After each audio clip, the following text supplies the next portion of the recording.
Eu entendi, o livro, ele não traz a história só da Suzane, ele traz a história de outros presos que cruzaram o caminho dela ou dos irmãos Cravinhos no sistema penal Ah, é? de São Paulo.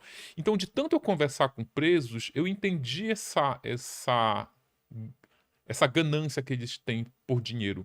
Porque é o seguinte, quando você comete um crime muito violento, que tu tem uma pena muito longa, tu passa muito tempo preso, tu sai da cadeia com uma mão na frente e outra É. atrás.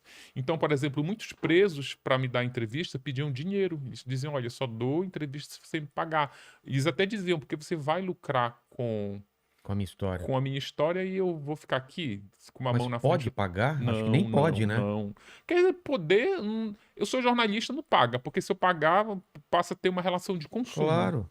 Então, não. Mas entretenimento, por exemplo, a Suzane deu uma entrevista para o Gugu Liberato, o livro revela os bastidores dessa entrevista, e ela ganhou R$ 120 mil. Então, cara, isso eu acho um absurdo, entendeu? Porque aí meio que você tá compensando, o crime compensa, né?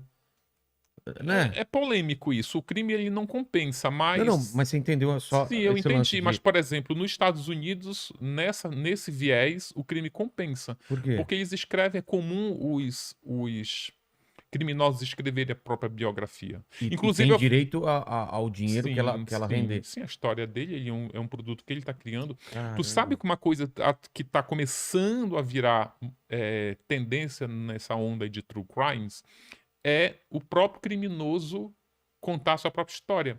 O documentário sobre Elise Matsunaga na Netflix que se chama Elise Matsunaga era uma vez um crime. Sim. Não sei se você Não, assistiu. minha mulher assistiu e eu fiquei com medo porque ela ficava assistindo e me comentando as coisas. Então, é um documentário que foi idealizado pelos advogados da Elise. Caramba. Começou no escritório, a ideia de fazer um documentário para ela contar a versão dela começou no escritório do advogado Luciano Santoro, que aliás é um grande colaborador, me ajudou muito, que é advogado da Elise Matsunaga. Ele bolou o projeto e ofereceu para uma produtora, a produtora Que aceitou. estranho.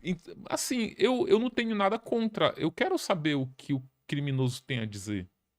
Sabe, eu não acho que o criminoso tem que ficar num lugar Que ele não que tenha. não tenha o Não, poder de também. fala. É isso que eu queria. Se você for alertado, ó, vai assistir o documentário da Elise, é ela falando diretamente para a câmera.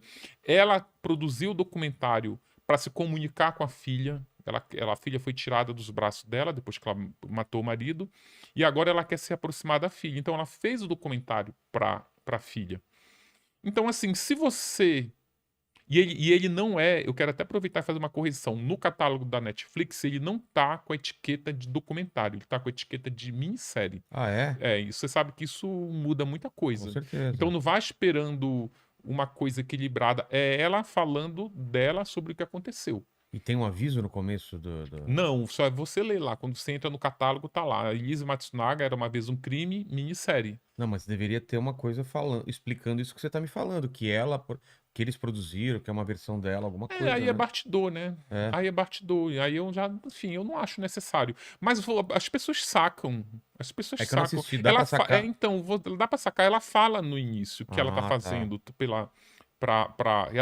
que ela tá falando diretamente pra filha. Entendi. Tanto que a advogada da família Matsunaga, a Patrícia Cadice, ela aparece no documentário e ela diz: olha, se ela tivesse fazendo isso pela filha, ela nem participaria desse programa. Porque, tipo, é um absurdo ela se comunicar com a filha de forma pública, usar É. Mas aí também, aí só voltando, se você colocar o documentário na devida prateleira, olha, não é documentário, é um programa, uma peça de defesa, aí eu acho que a pessoa não se sente enganado. Tem um outro seriado na Netflix chamado Amanda Knox, que é uma americana que ela foi para os Estados Unidos fazer um intercâmbio. Aí acabaram assassinando a colega de quarto dela e ela foi acusada e condenada pelo crime. Só que aí ela sempre jurou que era inocente, ela enfrenta o tribunal, enfrenta as cortes superiores, aí a sentença acaba sendo anulada. Só que assim, quando na primeira cena você vê uma mulher muito bonita, você acha até que é uma atriz, que tá lá, ela olhando, falando, olhando pra câmera, ela diz: olha, você vai assistir a minha história aqui, você vai ver que eu fui condenada não pelo que supostamente eu fiz, mas pelo que eu sou. Por quê? Porque ela é uma mulher, era uma mulher que gostava de sexo, ela dizia que gostava de fazer sexo a três, e isso dava a ela uma. Você sabe como as pessoas julgam, Claro. né? Você não julga só o que você fez, você é julgado pelo que você é também. É. E isso parece que era um componente a mais, assim, para criminalizar ela. Caramba. Então, assim, é uma peça igual o programa da Elise Matsunaga. E estão vindo muitos nesse sentido. Do criminoso olhar para a câmera e dizer: olha, eu fiz isso, eu fiz por aquilo, eu fiz por aquilo outro. Então, você acha que tem que ter um limite ou todo mundo faz o que quiser e tal? O que você acha nesse ponto? Eu acho que você não pode cercear o direito da pessoa contar a história dela, E se ela independentemente. mentir, ela inventar uma história, fica pra gente ir atrás? O que você acha? Eu tô falando porque eu não pensei sobre isso ainda, também não tenho uma opinião. Você sabe que o livro sobre Elise Matsunaga, ele abre com um poema do Carlos Drummond de Andrade chamado A Verdade. Chamado, na verdade, nem é A Verdade, é Verdade. Verdade. Esse poema aqui responde muito a sua pergunta, que não é difícil você chegar à verdade. É. É difícil. O resumo desse poema é o seguinte: as pessoas estavam em busca de uma verdade para um fato qualquer e disseram: olha, a verdade está dentro desse quarto aqui. Você abre essa porta, entra, veja a verdade, saia de lá e conte qual é a verdade pra gente. Só que só podia entrar uma pessoa por vez. Então a pessoa entrava, via a verdade e saía. Aí entrava o próximo, olhava a verdade e saía. Depois, do lado de fora, as pessoas viam que as verdades não eram iguais, Não batia não batiam uma com a outra. Então aí eles concluíram que cada um via a verdade conforme seu capricho, sua bagagem seu cultural. umbigo. Né? Não, é conforme seu interesse mesmo. Não, e também o que É mais ou menos assim, a verdade que esses bandidos vão contar, tipo, você nunca vai chegar a ela. Você tem uma verdade absoluta que é matou ou não a matou? Suzane e o Daniel mataram os É, pais, isso é isso é verdade. verdade. Agora, quem manipulou quem, como eles decidiram, aí cada um conta uma história, um É, acusa o outro, aí é já mais difícil de você depurar essa verdade. entendi. Mas então, eu vejo que tá mudando um pouco no Brasil, não sei se corresponde à verdade que eu tô falando, ó, falando de verdade de novo.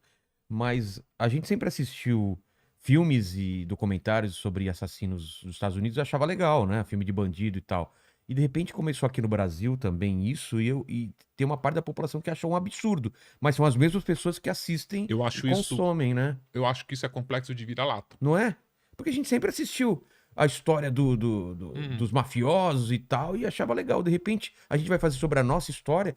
Que absurdo, dando voz para essas pessoas. Pô, tá endeusando, tá tornando é, ele celebridade.